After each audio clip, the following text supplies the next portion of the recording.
I'm Dan Guthrie, and my show, Empty Alcove, Rotting Figure, is on at Spike Island.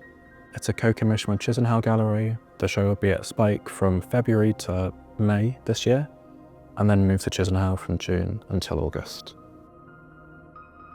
The show is called Empty Alcove, Rotting Figure, and it features two video works, Empty Alcove and Rotting Figure, which both look at this object in my hometown of Stroud called the Blackboy Clock. The clock was made in 1774. It's been on public display ever since and was restored in 1977 and 2004. These two video works imagine two potential futures for the object that explore this notion of what I'm calling radical unconservation, which is the act of taking custody of an object in order to destroy it. So the Blackboy Clock is still currently on public display in Stroud. It's on the front of an old schoolhouse, which is next door to my old primary school. And Empty Alcove imagines, what if we remove this object from public display? When it was put on the front of the schoolhouse, it was put into a specially built niche. And so what I've done is I've sort of replaced the object with the bricks that surround it, to almost quite literally erase history. So Rotting Figure is a work that virtually imagines what happens if this object was destroyed. We don't see the object itself because it felt counterintuitive to replicate the offensive imagery in order to critique it.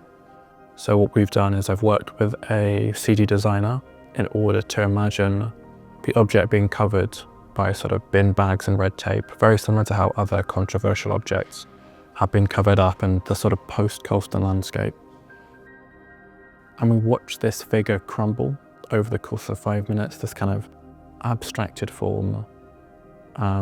It's designed to be quite uncomfortable, to make you think about how you feel in relation to seeing an object like this destroyed. If you find yourself uncomfortable, sort of think about, why is that?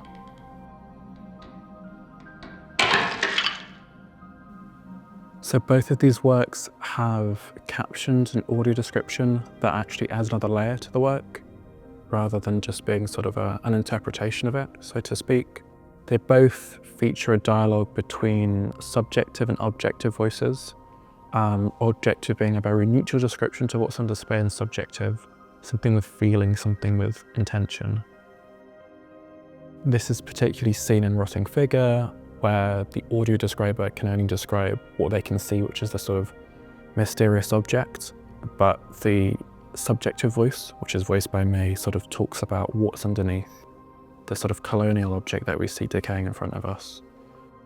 It was important for this to be done from the start. It's very much embedded into a layer of the work. I'm working with the amazing teams at Careful and Soundscribe to make sure that whilst it is creative, it's functional, first and foremost. Accompanying the show in the gallery, we have this website called earf.info, which sits alongside the work, but is sort of a work in itself. It's a website that has a timeline of the history of the Blackboy Clock, the anti-slavery arch in Stroud, which is the UK's oldest memorial to the abolition of slavery, a timeline of contested heritage debates over the last few years, and my own family history. On the website as well, we're commissioning new texts by invited writers and myself, reflecting on the process of making this work public. And it's also a home for the access materials that form a part of the show. So this project's been 18 months in the making, but the groundwork's been going on for 5 years.